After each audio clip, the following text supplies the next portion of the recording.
Good morning, good afternoon, good evening, everyone. This is Wai Wai Nu from Women's Peace Network. I want to thank all of you for joining us today, especially on a Sunday, as we mark the 7th anniversary of the 2017 Rohingya genocide.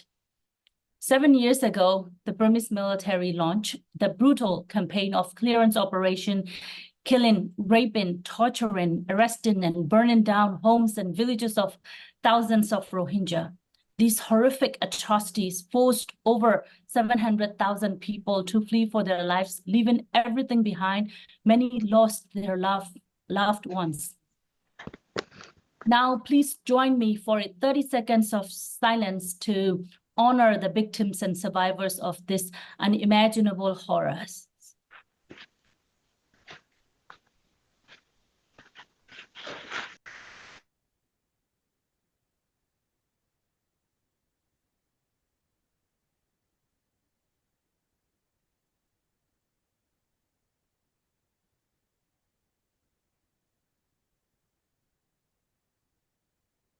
Thank you very much. Today, the 600,000 remaining Rohingya in Rakhine State are once again facing similar horrors. Rohingya are being systematically targeted with extreme violence and atrocities by the Burmese military and the Arakan army. They are also being caught in the crossfire of an escalating armed conflict. Rohingya cities and villages were burnt to the ground. Many were killed. Hundreds of thousands of Rohingya have been displaced, cut off from all humanitarian aid, left to suffer in silence. They are not just victims, they are survivors who have been now trapped and forgotten by the world. We're now facing a critical juncture in Rakhine State and the Burma's future. Our distinguished speakers today will highlight the dire situations for Rohingya in a joint effort to call for urgent international actions. We will also explore the potential pathways for the Rohingyas' path out of genocide. First, I'm honored to introduce our sister, Razia Sultana, founder of the Rights for Women Welfare Society, who will provide update from the ground in Bangladesh. Sister Razia, thank you for being here today. Thank you so much, and I'm honored to be invited here. I'm Razia Sultana. I live in Bangladesh, and I'm in ground still here, and I'm seeing the world situation in the border side. So let me share my experience and information. We are now witnessing another horrific wave of genocide in Arakan State, Myanmar. But none of the international news or platform highlighted these issues. Tatmadaw and Arakan army both have the same plan to cleanse Rohingya. The AA is doing the military unfinished business against the Rohingya remaining in Arakan. Over last month, the AA forcibly expelled more than 6,000 Rohingya to Bangladesh. The AA is setting Rohingya houses on fire, as we saw in downtown Butidong in May, where over 200,000 Rohingya become displaced. They are also educating Rohingya youth and women, then gang raping or killing them. On August 4, my own uncle was killed in bombing in Sector 1. On August 5, the AA launched drone and artillery attack on Rohingya in Mangdu Township. The attack killed more than 200, it's estimate 300, but the information is at 221 civilians, including children, women, and the elderly.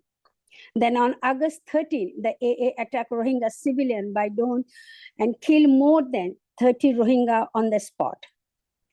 2 days later, the Burmese military killed 38 Rohingya, including women and children, who had fled Butidong Township in Situay by boat. According to the reports, the military considered they were all AA, so they targeted them with heavy weapons.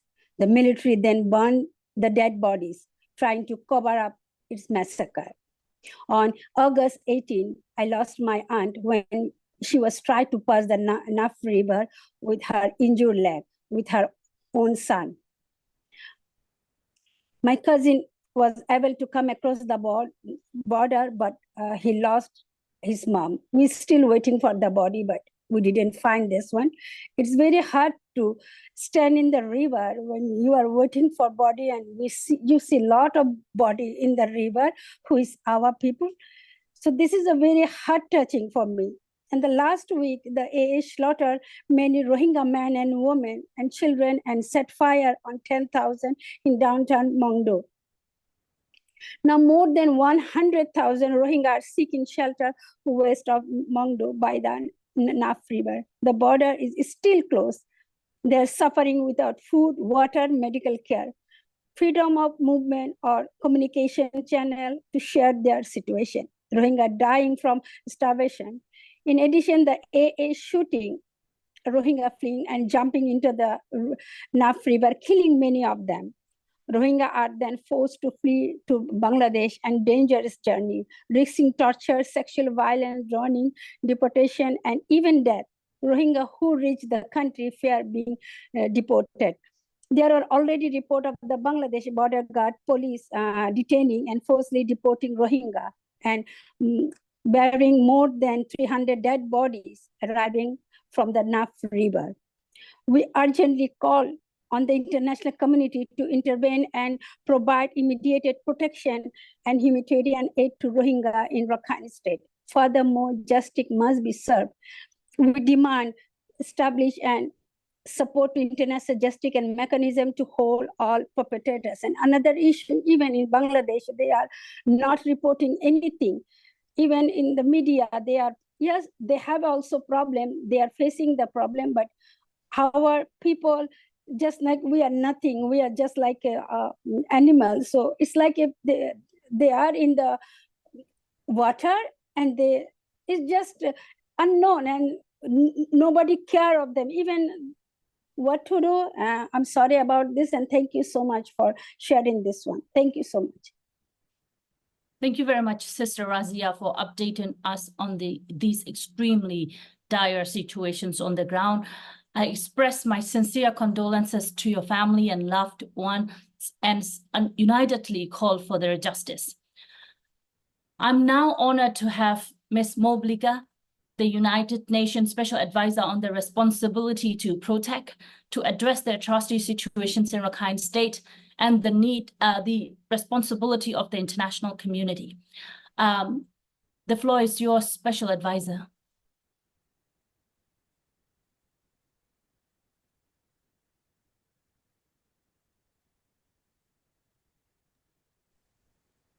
Thank you. Thank you so much. Sister Razia, Sultana, I would like to express also my condolence and my full solidarity. We can only be speechless when we hear what you are telling. And I just wish to convene and to convey my deepest solidarity with you, your community, and Rohingya in general. This is appalling. I wish also to warmly thank the Women's Peace Network for the invitation to participate in this important event that takes place today on August 25th, marking 7 years since the forced massive displacement of Rohingya people and other communities from Myanmar's Rakhine State. Today, while never again should have become a reality, we are once more witnessing killings, destruction, and forced displacement in Rakhine. According to the UN Human Rights Office, both the militaries and the Arakan army, which now controls most of the townships in Rakhine, have committed serious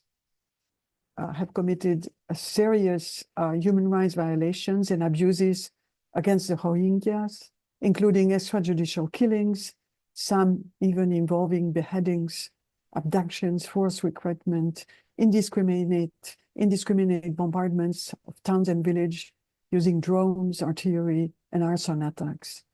Such attacks stand in sharp contrast to obligations of all parties under international humanitarian law and to the provisional measures ordered by the International Court of Justice to protect the Rohingya against risk of further harm. As the border crossings to Bangladesh remains closed, the Rohingya community are finding themselves trapped between the military, its allies, and the Arakan army with no path to safety, as we heard before. Multiple armed groups, actors are now operating in Rakhine, including the Myanmar military, the Arakan army, Rohingya groups, and including the Arakan Rohingya Salvation Army. Each of them must immediately cease attacks against civilians, protect those fleeing the conflict, and ensure their unimpeded access to life-saving humanitarian assistance, regardless of religion, ethnicity, and political affiliation. This is not only a legal necessity for all of us, each of us, but also a moral obligation for all stakeholders at the national, regional, and international level. Last week, the UN Secretary General called on all parties to the conflict in Myanmar to end the violence immediately and ensure the protection of civilians in accordance with all applicable international standards. He renewed his appeal to strengthen regional protection efforts and to support host countries, including through the 2024 Joint Response Plan for the Rohingya humanitarian crisis in Bangladesh. It is indeed the responsibility of the international community, with ASEAN at the forefront, to take all necessary measures to protect the Rohingya and other minority groups, as well as all civilians. Allow me, from an R2P perspective, focusing on the protection from and the prevention of the crimes of genocide, war crimes, crimes against humanity, and ethnic cleansing, and from my experience in other contexts, to share some reflection with you that I hope could be useful. Fundamentally, we all know that the key to any sustainable solution in Myanmar requires addressing the root causes of the conflict. It also requires ensuring that diversity in terms of ethnicity, religion, culture, gender, and political affiliation, the full development of rule of law, and the full respect of human rights become the fundamental pillars for any sustainable, peaceful future in Myanmar. We are all aware that such a process will require a lot of time. And meanwhile, nobody should be forcibly returned to Myanmar at this time without any security. Therefore, several parallel paths must be developed simultaneously. First, scaling up mediation efforts toward an immediate ceasefire, humanitarian protection, and the preparation of a solid agenda for peace talks. This shall be supported by an unequivocal call by ASEAN members and the international community for an immediate ceasefire and a political agreement. But meanwhile, protection remains a urgent priority. So states who have welcomed Rohingya as refugees, notably Bangladesh, should urgently receive more robust support for the crucial humanitarian responsibility that they are fulfilling. The Rohingyas need full support to live in dignity and safety in their refugee camp as they are now. They also need intensive psychosocial support to overcome their individual and collective trauma. They need to tell their story and feel listened to. They need to feel that while they have a terrible story of victimhood, they're also citizens and bearer of rights. Third, cross-border humanitarian assistance shall be considerably enhanced to ensure the protection of civilians and of minorities, notably Rohingyas. This is absolutely crucial. While international actors, notably under the umbrella of ASEAN, can play an important role in this regard, civil society organizations engaged in humanitarian and protection support on the ground are playing a very significant role that shall be not only encouraged, they shall receive much more political and financial support. Fourth, the systematic fueling of intercommunal and ethnic tension through forced recruitment of young Rohingya men into the junta's military, through the propagation of hate speech, fake news, the interruption of internet services, the endemic practices of corruption, result in the destruction of the social fabric and is becoming what social scientists describe as a war against society. This has to stop now.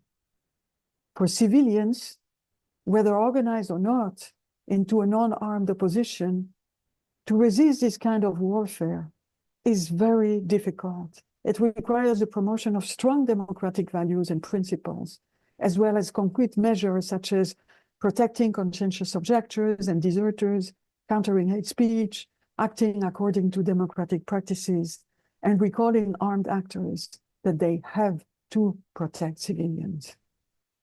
While each conflict is different, civilian resistance experience in other contexts may be inspirational in this regard. In Mindanao, Aceh, southern Thailand, civilian initiatives have spread, entailing protection, monitoring, advocacy, service delivery, with a view to strengthening social cohesion, facilitation of dialogues, and the provision of expert support for peace talks.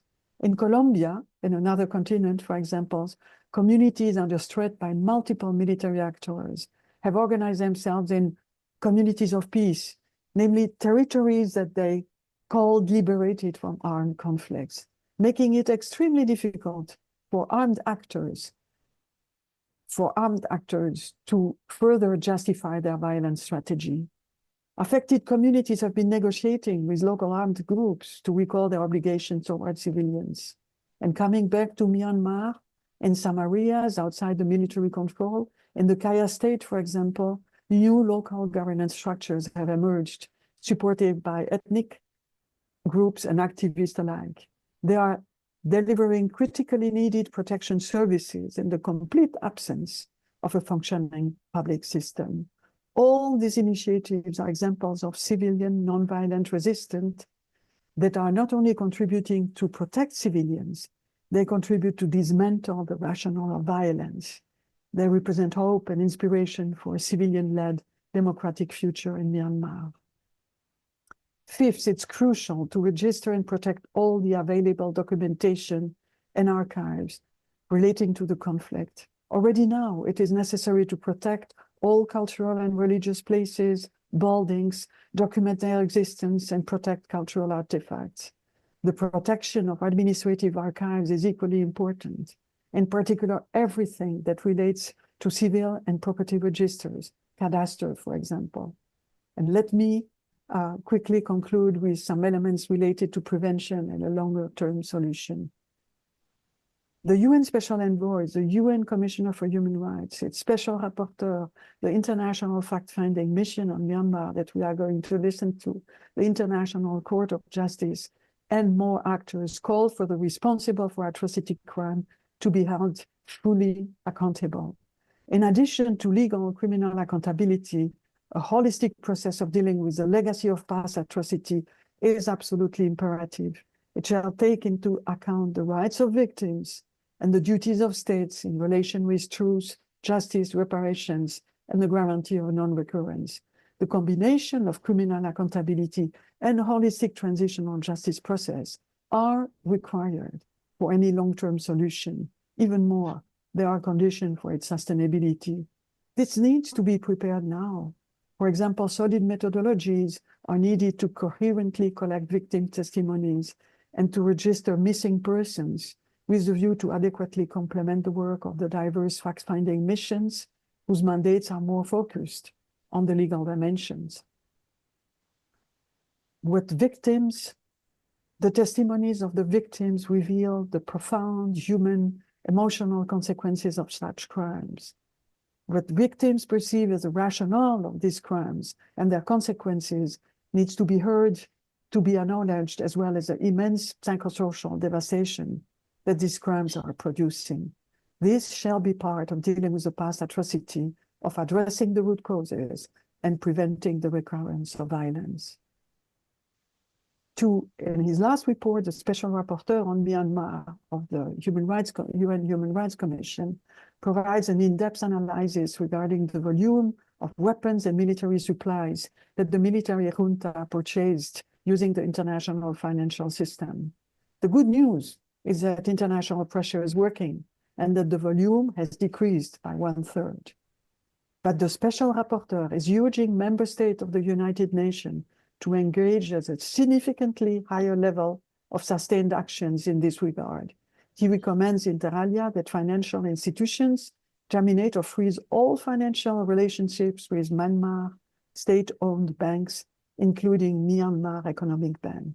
And furthermore, he recommends that the UN Security Council exercises its Chapter 7 responsibilities and powers to impose a comprehensive arms embargo targeting the Myanmar military to urgently consider, debate, and vote on a resolution that will prohibit the direct and indirect supplies of weapons, ammunition, military vehicles and equipment, dual-use goods, and jet fuel, as well as financial and technical military assistance. 3, and I'm soon finished. Essential to prevent the continuation of the conflict is the full implementation of the ASEAN 5-point consensus on the situation in Myanmar. Because we all know it has not produced the expected results until now, it shall be strongly revitalized and scaled up to ensure an immediate ceasefire followed by an in-depth peace process. Civil society organizations at the national, regional, and international level, as well as key member states, should support the strengthening of ASEAN efforts to act decisively towards a sustainable transformation of this situation. And last but not least, Myanmar people must have the place at the table. The democracy movement, especially women and youth, shall be meaningfully involved in the resolution of this crisis and be supported to contribute to the future of the country. And finally, for any process to be sustainable, parties shall be exposed to the imperative on ensuring prevention of the recurrence of violence as the new culture to protect the common good, where diversity is seen as a richness and the identity of a peaceful nation. A permanent prevention policy implemented by an adequate prevention mechanism shall, without doubt, become part of any solutions for a sustainable future. I thank you very much for listening, and I'm sorry if I was a little bit too long. Thank you. Thank you very much, Special Advisor, for the highlighting the critical needs for the local, regional, and international actors to protect Rohingya and prevent further atrocity. Specifically, I appreciate your insights through the lens of protections and preventions under the responsibility to protect. And I noted that it is extremely important to listen to, as you said, and at this point to enable, to take measures to enable cross-border aid from the perspective of protection, as well as from the perspective of prevention to document the incidences, the crimes, and to archive as well as prepare for the future justice processes, including transitional justice processes. And there's a lot to digest from your remark, and thank you so much for providing your insights and contributions in these discussions. We will now move into our panel discussions to a better understanding on the ongoing situations and discuss steps to effectively address it. And I'm honored to be joined by our 4 distinguished speakers from the Burmese and international community. We will also have question and answer sessions in the end, Q&A in the end. And please feel free to share questions in the Q&A box throughout these sessions. First, we have U Jomin, the founder of the Democracy and Human Rights Party and a prominent Rohingya leader. He's also the author of Rohingya History, Reality Devoid of Myth, and many other key texts on the Rohingya indigenous history in Rakhine.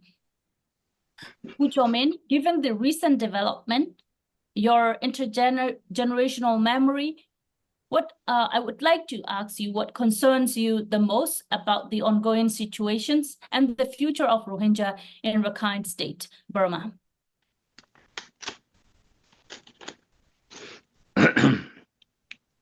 Okay. Thank you all for having me here in this 7th anniversary event of Rohingya genocide. Now, already 2 panels have discussed the issue of Rohingya in detail. I am just briefly going to explain my view and my experiences Today, Rohingya are facing genocide once again in Rakhine State of Burma.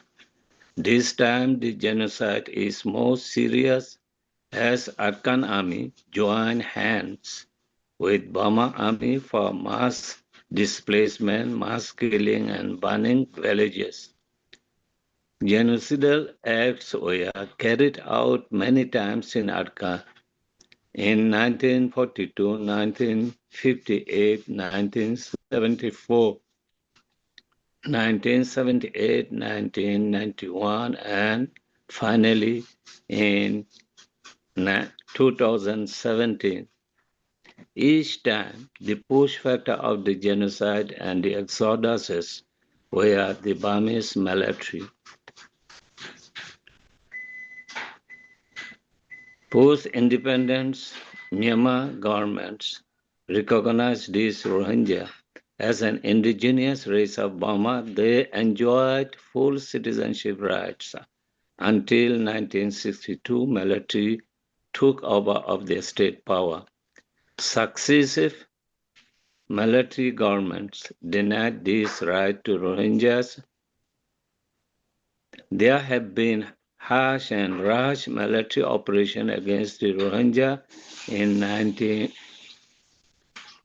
many times, as I have mentioned above. Villages were burned down, peoples were killed en masse. Rohingya had each time fled to other side of the country, but all the times except the exodus of the last 2017, the refugees were repatriated. The last refugee in 2017 were due to military government's suppressive atrocities. Nearly 1 million Rohingya had to flee to Bangladesh despite Bangladesh Repatriation Treaty of 2018. No refugee is repatriated yet. No, it is up to the international community to take responsibility to repatriate the refugees according to the Refugee Conventions of 1951. One thing here is the condition in Rakhine State must be conducive for repatriation. There still are a lot of political, economic, and social discriminations and grievances in Rakhine State. The remaining Rohingya, including over 100,000 IDPs in Arakan State, their life is not secure. They do not have any basic rights at present. Aung San Suu Kyi did not implement the recommendations of Kofi Annan Rakhine State Advisory Commission, which was assigned by herself. Discrimination, suppressions, and violent attacks are still routine activities of Myanmar military. To bring justice to these vulnerable Rohingya and to find a lasting solution for their current crisis, international community should take timely steps. It is time to act.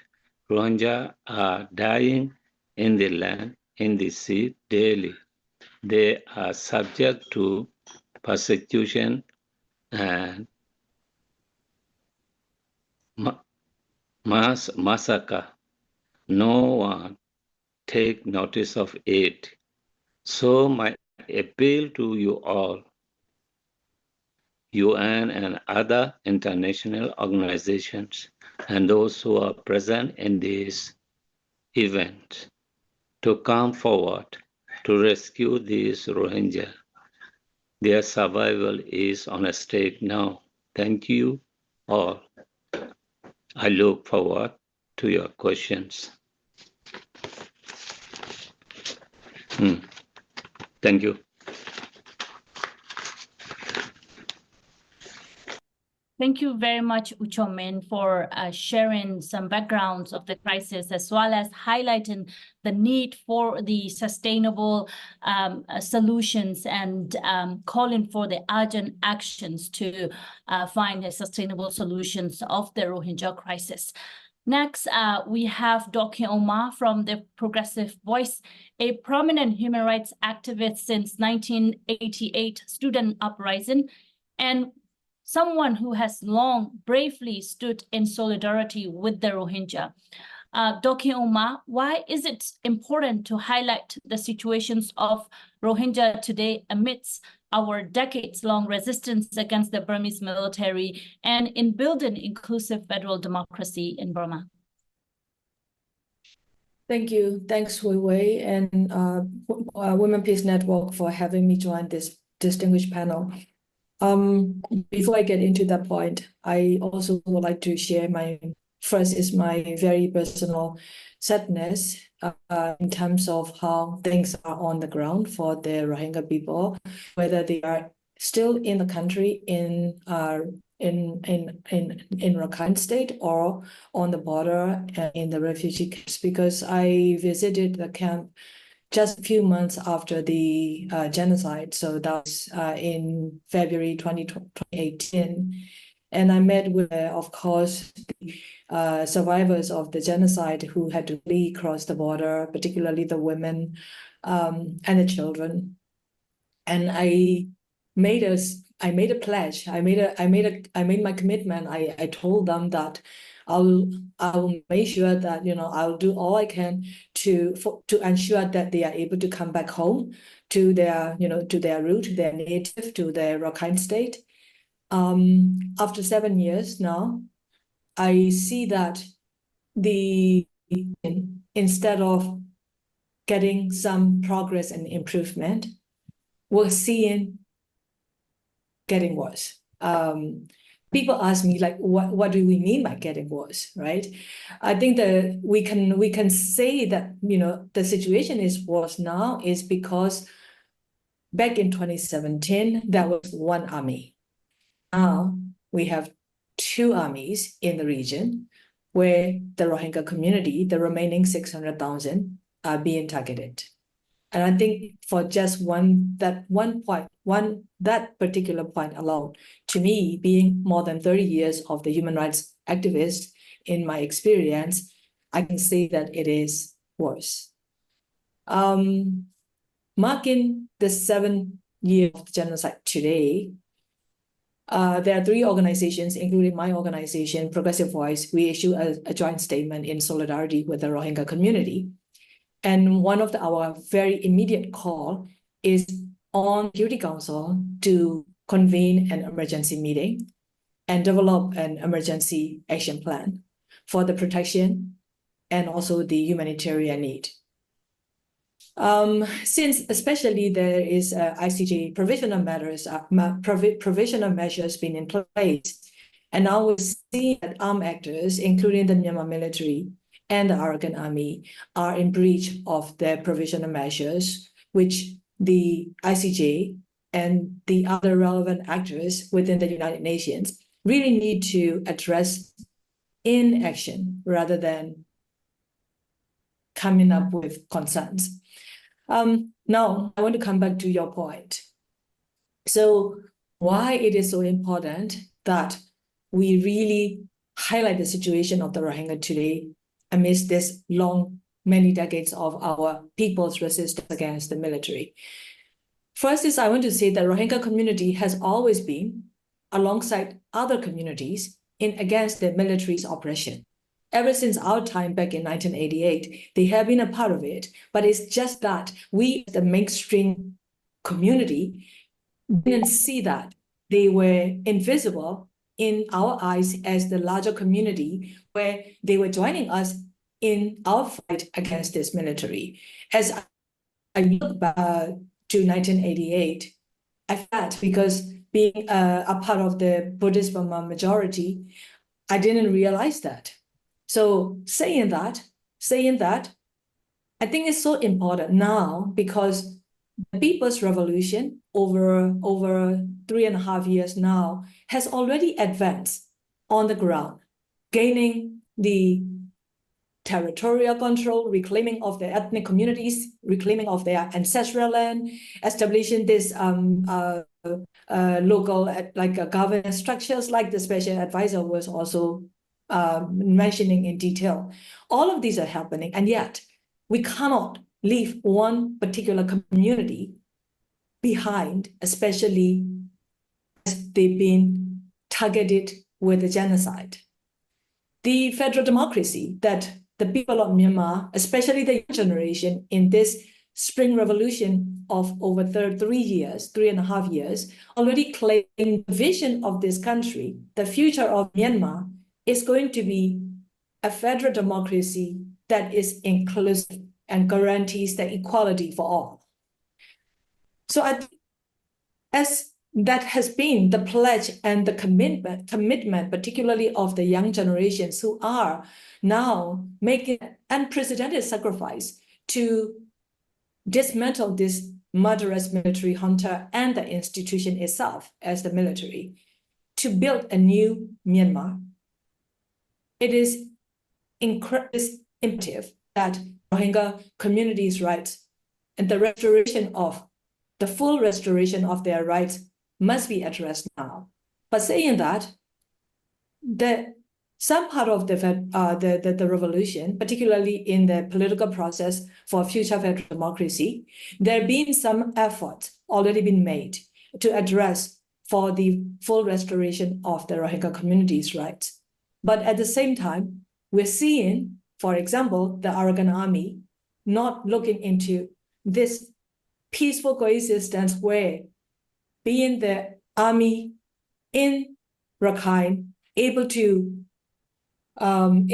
take over or take effective control of the region are not able to unable to provide, but in fact they become a part of this target in this particular community alongside also the Myanmar military. I think it's a very challenging, not only for the short term, but also for the long term of Myanmar's peaceful solution. But saying that, I want to take the next step. I think after 7 years, being a human rights, long-term human rights advocate, you will remember together, you and me and our other brothers and sisters, we actually won the United Nations, didn't we? In early 2017, like 5 months before the genocide, we won the United Nations Human Rights Council. There is going to be something horribly big is coming, targeting the Rohingya community. We said that, we gave that warning because we read on the ground, we are on the ground, our civil society organizations who've been documenting the hate speech, misinformation and disinformation campaign by the military and the ultra-nationalist Buddhist groups. We know that is going to be, it's the Myanmar military, as the world was claiming and praising Myanmar so-called democratic transition after 2011. Those of us who know the country, who are from the country, who walk on the human rights forever, know that this military already started to lay the ground with all of these hate speech against the minorities, especially the religious minorities, especially the Muslim community, and particularly picking on the Rohingya, targeting the Rohingya community. And we have warned to the world that they need to do something. But then they failed us. They failed the Rohingya people in the name of the United Nations Human Rights Upfront Program. The United Nations failed. And now I think the time, with this current wave of the violence, I think we really want to see the action from the United Nations. And I would like to seek all of our distinguished panelists here with the different capacity from your offices to please really relay our message to the Security Council. They must convene the emergency meeting and come up with the emergency action for the protection and also for the humanitarian assistance. I'll end here for now. Thank you. Thank you very much, Dr. Omar, for providing your invaluable insights and sharing your experience and calling for the UN Security Council immediate actions and convening the emergency meeting on Myanmar, and of course highlighting how international community has failed Rohingya in 2017 and how they are failing today with their silence. Thank you very much for your contribution. I now pleased to welcome Ms. Kaoru Okuizumi, the Deputy Head of the Independent Investigative Mechanism for Myanmar, DIIMM, recently released its annual report commenting on the increased war crimes and crimes against humanity in Myanmar. Kaoru, how will observations of the patterns of intensifying atrocities, including sexual violence, and particularly in Rakhine State, affect the work of the IIMM and future justice processes? Thank you. Please, the floor is yours. Thank you very much to the Women's Peace Network for the invitation to be part of the 7th Remembrance Day today. I am honored to join you here and would like to express my solidarity with the Rohingya community on this solemn occasion. Since 2019, the mechanism, or IIMM, has been investigating serious international crimes committed in Myanmar, including those against Rohingya in the context of the clearance operations in 2016 and 2017. The recent developments in Rakhine State are deeply alarming and deeply appalling. We have received reports of high numbers of civilian casualties and extreme violence against the Rohingya, compounding further the consequences of the horrific crimes committed 7 years ago. In relation to these recent events, the mechanism has opened new investigations, including on traditionally underrepresented crimes, such as sexual and gender-based crimes and crimes against children. We have received horrific reports of killings, torture, rape, conscription of children, and the burning of villages.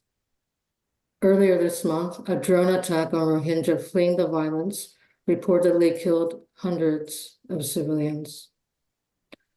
We are collecting evidence of these crimes and the individuals who are responsible for ordering and committing these crimes in order to support prosecutions and other legal proceedings. We are investigating all perpetrators, regardless of their affiliation, whether they're part of the Myanmar security forces or armed groups. Despite our lack of access to Myanmar, we are collecting and analyzing a wide range of evidence, including videos, photographs, satellite images, audio recordings, social media posts, and official pronouncements.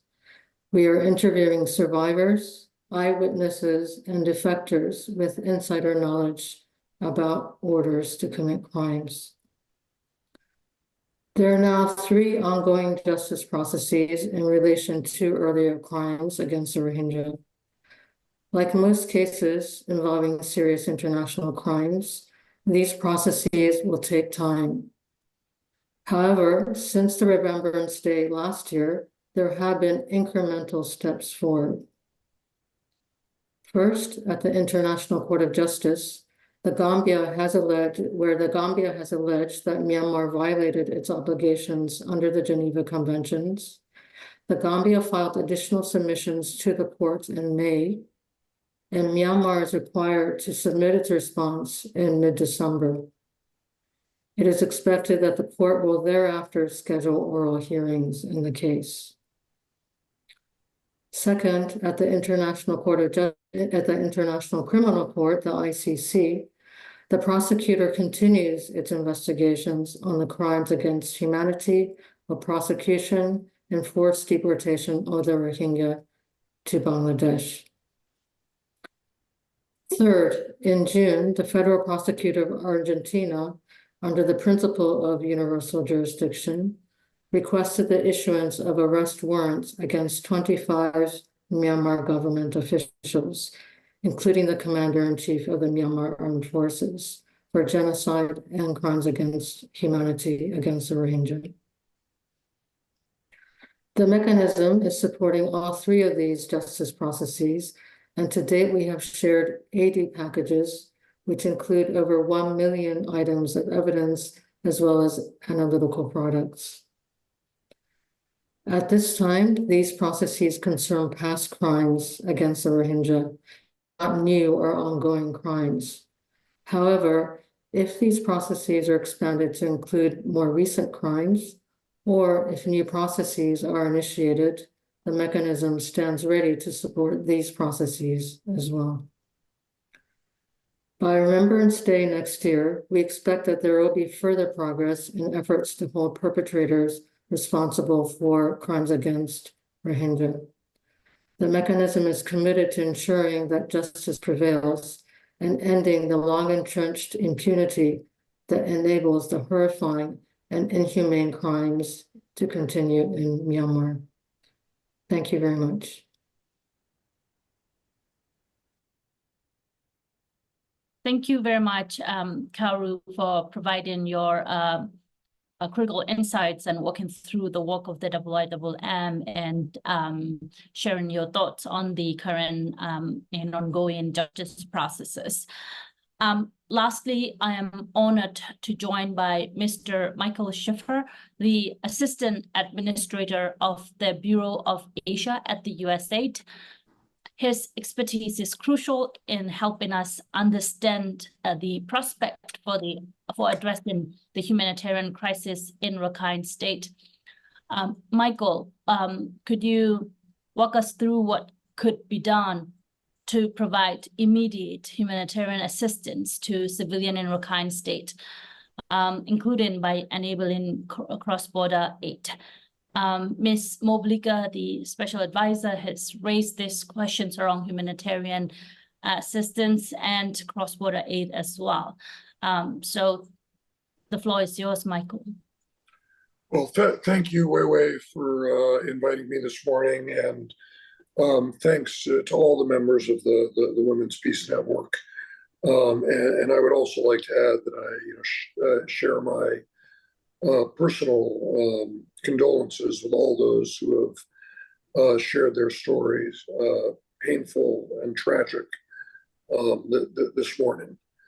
Today is a solemn commemoration, both for the genocide 7 years ago that we remember, and also because of the atrocities that are still being committed against the Rohingya people in Rakhine, perpetrated by the Arakan army and by the military junta. There can be no peace and no genuine national reconciliation in Burma without justice and accountability for the Rohingya. And as Vice President Harris has said, a harm against any one of us is a harm against all of us. So today is not just about the past, but about the future as well. And while much international attention is focused on the conflicts in Gaza and Ukraine, the Rohingya people continue to suffer from one of the world's gravest crises, as the other speakers today have shared. As Secretary Blinken made clear in his statement today, the United States remains committed to the survivors of the Rohingya genocide. The safety and protection of the Rohingya is of paramount concern to the United States and to the American people. Since August of 2017, total U.S. funding for the crisis has reached nearly $2.4 billion. Our funding allows our humanitarian partners to continue providing life-saving assistance to affected communities on both sides of the Burma-Bangladesh border, including almost 1 million Rohingya refugees hosted by Bangladesh and in the region. The United States continues to support the people of Burma in their time of need, providing over $400 million in critical humanitarian assistance for those affected by the post-coup violence in Burma, including Rohingya and Rakhine. USAID considers all routes to ensure the provision of humanitarian assistance to people in need.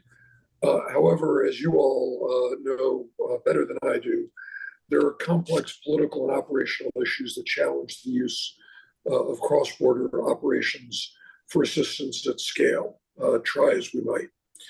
USAID partners are delivering humanitarian assistance to internally displaced people and other vulnerable groups from within Burma by leveraging partnerships with local civil society networks.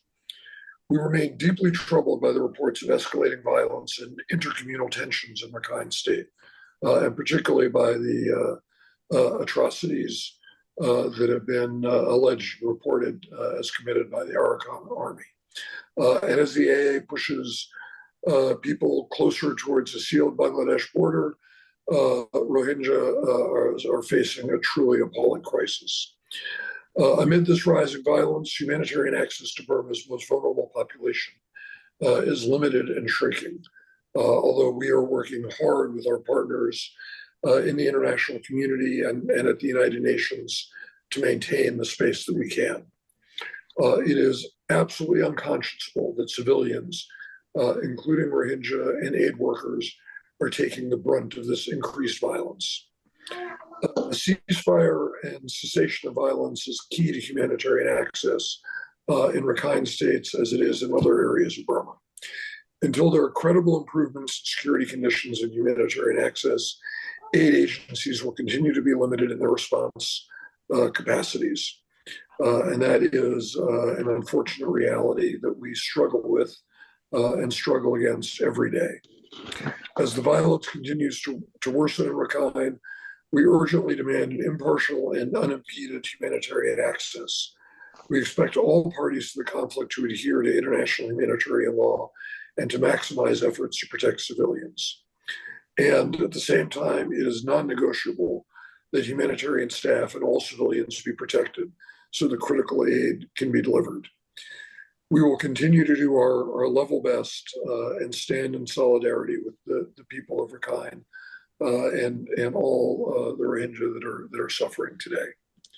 Thank you again for the opportunity to join you. Thank you, Michael, for walking us through the needs and access for the humanitarian assistance. And as we recognize, humanitarian assistance is part of the protections, specifically in the context of genocide and atrocity prevention. It is crucial that humanitarian assistance is reached to the people who need it.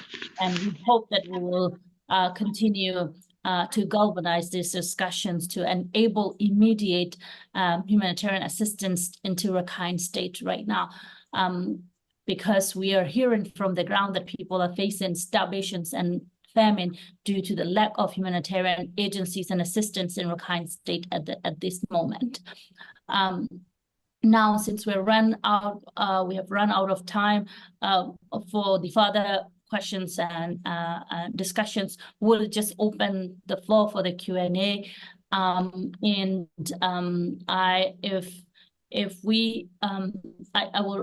would like to request you, if you have questions, please drop your questions in the chat box, and we can collect a few questions and before we end the webinar. We try to be very on time this time, so we might not be able to have too many questions. Right now, I am seeing one question at in the chat box.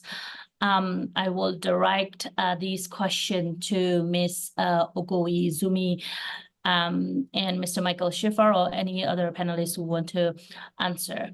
The question is from Mr. Zonai. It says, it's been 7 years since the genocide took place against the Rohingya in Rakhine by SAC, by the military junta, I assume. And despite many efforts by the international communities to prevent the genocide from happening, non-state parties, particularly Arakan army, are escalating it further.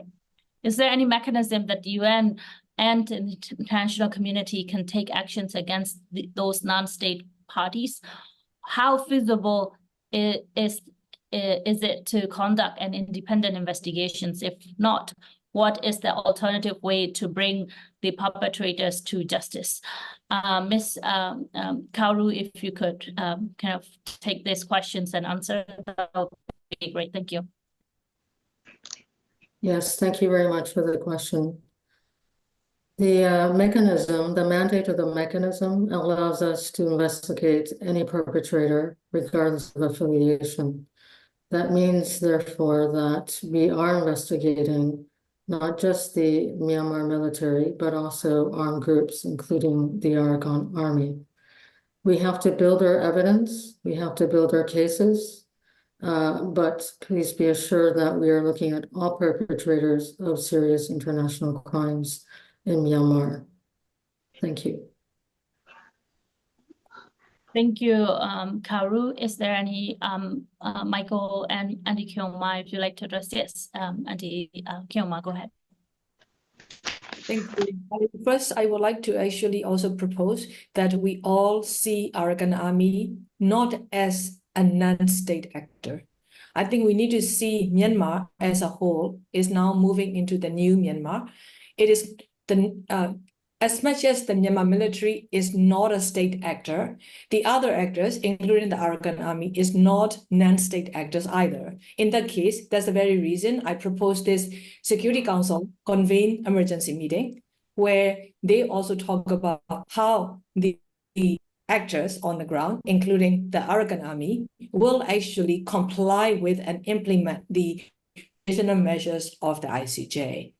And that includes in our call, we actually made a call for the independent investigation by the United Nations. And that's something that we think that this is the time the Security Council they have to step up. Thank you. Thank you very much. Michael? Yeah, no, it is as the others have offered. It is a difficult situation with a non-state actor. The investigations are critical to build the case. There are a limited number of tools that we have, unfortunately, either through sanctions or calling for action through the United Nations to bring pressure to bear on the Arakan army right now, because they operate outside of the normal bounds of conduct. I can tell you that there have been several very, very direct and frank conversations that the United States government has had with representatives of the Arakan army, trying to impress upon them the risk that they are running by their atrocity and the utter necessity for accountability and justice that they will face. That does not, unfortunately, help us address the tragedies that are going on right now, today, and the atrocities that are being committed right now today. But we are doing all that we can to bring pressure to bear on the AA to change their behavior. Thank you very much, Michael. We actually ran out of time, so I will just conclude. The panel discussions. If no other panelist has urgent interventions.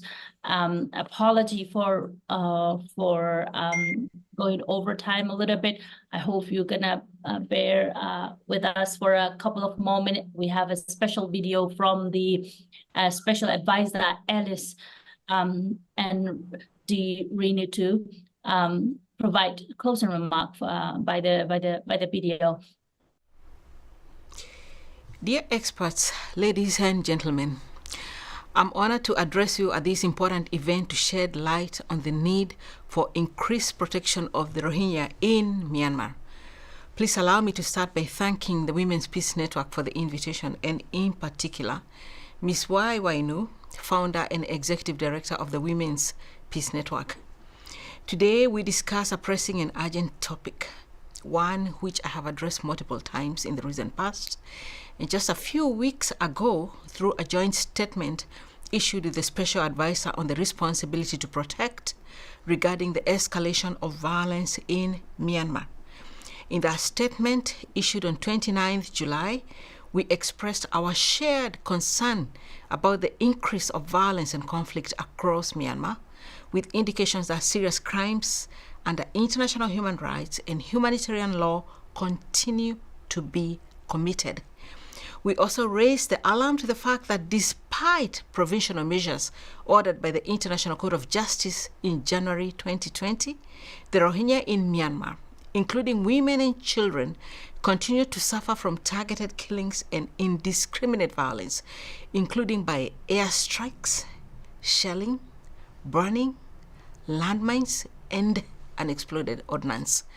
It is my goal today to reiterate these concerns and continue to raise the alarm to the international community about the situation of the Rohingya in Myanmar, as well as the need for increased protection mechanisms and preventive actions aimed at addressing the vulnerability of this group. It is also essential to work towards ensuring a political solution that results in the full protection of all civilians in the country. Indeed, it is my role as a Special Advisor on the Prevention of Genocide to monitor, raise the alarm, and alert the Secretary General over situations where there is a risk of genocide or related crimes. Please allow me to recall that my mandate is on prevention, not on adjudication. And I often must emphasize that I do not have the mandate to make a determination if a particular situation amounts to genocide or other related crimes. This is the mandate of judicial institutions with the relevant jurisdiction.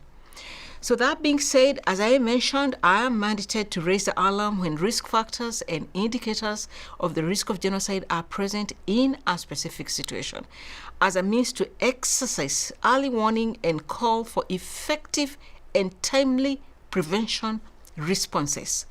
These risk factors and early warning indicators can include situations of armed conflict or prolonged violence, political and economic instability, a record of serious violations of international human rights and humanitarian law, widespread mistrust in or weak state institutions, and increased inflammatory rhetoric, propaganda campaigns, or hate speech targeting protected groups or individuals.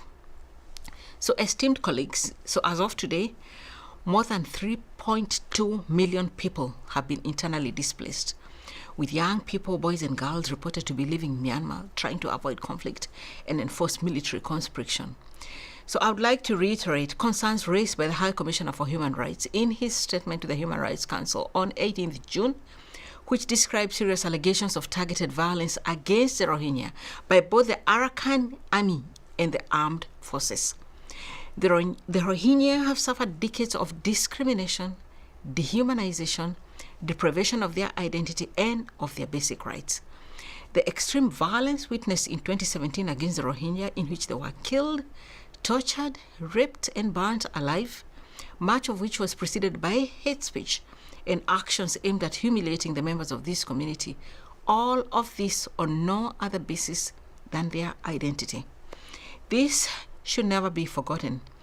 In April 2022, following my visit to Cox's Bazar, Bangladesh, I issued a statement noting that since the 2017 violence against the Rohingya in Rakhine State in Myanmar, the risk of genocide facing this population in their home country remains unchanged. Today, I'm appalled to say that the Rohingya continue to be one of the most vulnerable communities in the world. I'm thus concerned with the continued use of hate speech to fuel ethnic tensions between the Rohingya and Arakan communities with a view to exacerbate inter-ethnic polarization. Similar hate speech campaigns were used by the military against the Rohingya in the lead up to the 2017 violence, which has been documented by the fact-finding mission on Myanmar and the independent investigative mechanism for Myanmar. This must stop now. We cannot once again fail the Rohingya community and allow for the extreme violence of 2017 to repeat itself. As we focus today on the importance of early warning and early prevention, I would like to reiterate my calls to the Myanmar military to refrain from using to address and to counter hate speech and prevent incitement to discrimination, hostility, or violence against minorities, as well as to prevent and protect the entire civilian population from and against genocide and all other international crimes, regardless of religion, ethnicity, origin, gender, or political affiliation. It is essential as well that the Myanmar government put in place all possible measures to prevent violations of human rights and international humanitarian law, ensure the protection of all groups at risk across the country, and uphold the provisional measures ordered by the International Court of Justice in 2020 in relation to the members of the Rohingya group on the territory of Myanmar. It is also paramount to foster an inclusive and comprehensive national political dialogue and reconciliation process with the full participation of all ethnic groups, including the Rohingya and other minorities in the country. Root causes need to be addressed, including guaranteeing definite citizenship and other rights to the Rohingya community in Myanmar, as well as ensuring accountability for past crimes. Strong support is also essential for all international mechanisms that can play a prevention role in the country. This includes the International Criminal Court and the Independent Investigative Mechanism for Myanmar, whose key contribution in fighting impunity in the country can be instrumental to prevention. The need for justice and our collective action remains as urgent as ever before. The international community needs to do more to ensure that the Rohingya are not forgotten. The Rohingya have already suffered some of the worst violations imaginable. We cannot fail them again. Thank you. Very much appreciate Special Advisor for her insights through the mandate, as her mandate as a Special Advisor on the preventions of genocide to the UN Security General. Thank you everyone for attending this Rohingya Genocide Remembrance Day commemoration. The international, as was discussed in the panel and throughout the event, the international community must act for the protection, humanitarian aid, and justice for Rohingya civilians now. We ask you to join our calls with your sustained attention to this dire and worsening crisis. Thank you very much.